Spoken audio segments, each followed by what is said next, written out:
ntembwa. Abatuuze ku kyalo Kibujjo mu gomba ya Namuyumba mu disitulikiti y'e Wakiso bakeeredde mu ntiisa oluvannyuma lw'okufuna amawulire g'okuttibwa kwa munnaabwe abadde amanyiddwa nga Tom Kato. We tutuukidde mu maka ge tusanze omusaayi mu luggya we baamuttidde wadde nga poliisi ebadde emaze okuggyawo omulambo. Abatuuze batutegeezezza nti ono yalumbiddwa ab'ebijambiya ku ssaawa nga 3 ez'ekiro ne batandika okumutemaatema okutuusa lwe yafudde. N'okuwera ssaawa 3 ez'ekiro nga mutabani we Muuku ankubira essimu nti ssenga taata bamutemye. Naye bamutemye ngenze ewa chairman. Tugenda ku poliisi kuleeta ki? Imbwa.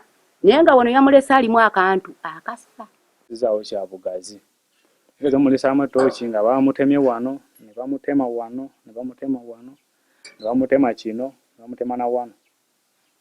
Mutabani w'omugenzi ye yasanze kitaawe ng'ataawa kwe kuddukira wa ssentebe okulaba butya bwe bayinza okutaasaamu kitaawe kyokka bagenze okutuuka nga sizza ogw'enkomerero. Bagende ewa chairman, bwe baatuuse ewa chairman eno teyazze, bagenze bugenze ku poliisi. Ssentebe w'ekitundu kino n'abatuuze bayise poliisi eyazze n'embwa yaayo okkonga olusu naye terina kye yazudde. N'ejja neeyitawo bweti mpola mpola neeyingira mu nnyumba. Neewunyawunya ku baabaddewo mu nnyumba kubanzi n'addawo bweru. Nemala neegenda mu kisenge, neeva mu kisenge neekomawo. Prosi Nakirijja muganda w'omugenzi atutegeezezza nti yayawukanye ne muganda we ku ssaawa nga 10 ez'olweggulo nga kye yazzeemu okuwulira nti attiddwa. Ssenaggaye nayawukanye naye ssaawa 10 ez'akawungeezi olweggulo.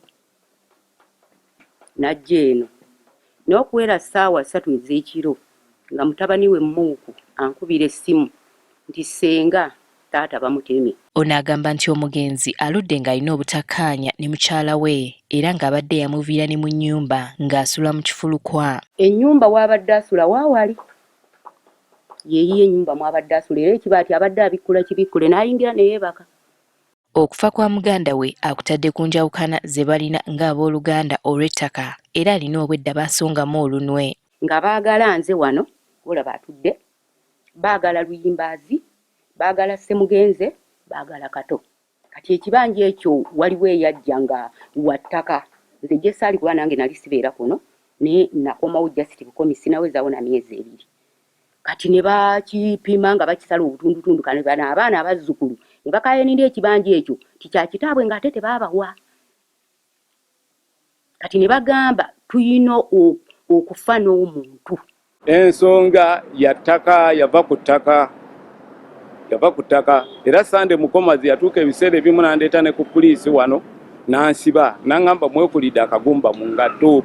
Nze ne nziruka nga bagenda kunzita nze nadduka waliwo ne mwannyinaze omulala bamuyita Nakirijja Pulosi n'omulala gye ntulidda Namukasa. Kati oyo Kato ne mugamba oba omugezi naawe edduuka abasajja. Omwogezi wa poliisi mu Kampala n'emirirwano Rachel Kawala ategeezezza nga bwe baakutte mukyala w'omugenzi Rosemary Namusisi abayambeko mu kunoonyereza. Omugenzi ye Kato Tom kigambibwa nti ono abazigu abatannamanyikwa baamulumbye mu maka ge ono ne bamutemaatema era ekyamuviiriddeko okufa. Nga okunoonyereza kulaga nti ono abadde n'obutabanguko bwa family oba obutabanguko mu maka ng'era tukutte mukyala we Namusisi Rose atuyambeko mu kunoonyereza. Wabula era naye akkaatiriza nti obuzibu bwandiba nga bwavudde ku nkaayana ku ttaka ze babadde nazo ng'abooluganda era batandikiddewo okunoonyereza. Ettemu ensangi zino lyeyongedde nga mu bbanga ttono abantu ab'enjawulo battiddwa okubadde Diana Namulinde eyattibwa mu nnyumba ye Chanja, Pamela Twebaze eyattibwa mu maka ge Mukono n'abalala. Winnie Tesana Kayinja, Agafeyo, ku Spark TV.